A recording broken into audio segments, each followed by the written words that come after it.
Marry for love? For most of history, the idea would have seemed silly. Marriage was essential for day-to-day survival, for reproduction and social acceptance. Today, we marry for love and so much more. But how did we get here?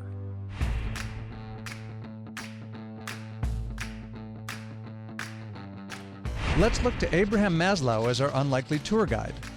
Maybe you learned in Psych 101 about his hierarchy of needs, with physiological and safety needs at the bottom, belonging and love needs in the middle, and esteem and self-actualization needs at the top. Like a video game of life, you can't pursue the higher needs until you've met the lower ones. For thousands of years, spouses were workmates. They struggled together to produce the food, clothing, and shelter required to survive.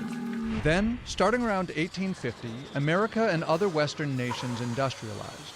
Increasing wealth meant that more people could meet those low-level needs without being married.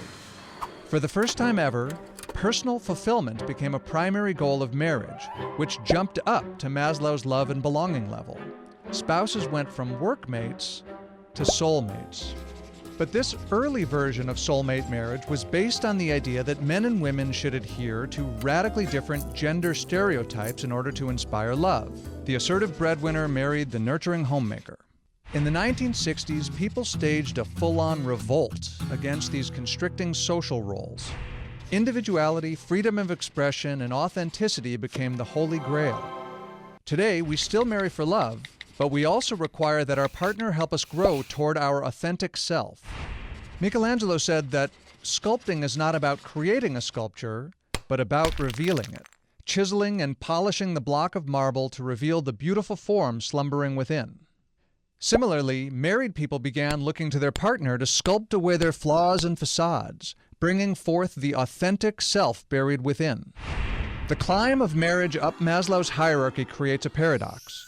On one hand, as our expectations become increasingly complex, more marriages fall short. To meet our highest needs, our partner must understand us profoundly. Even if we invest tons of time and effort in the relationship, which most of us aren't doing, there's no guarantee we'll attain this level of understanding. From this perspective, it's no surprise that the divorce rate doubled between 1960 and 1980, reaching 50%, or that the average marriage is less satisfying today than it was a few decades ago. On the other hand, the best marriages today are better than the best marriages of earlier eras. When they do manage to fulfill our highest needs, we can achieve, in Maslow's words, profound happiness, serenity, and richness of the inner life. In our grandparents' era, a loving and respectful marriage generally made people happy.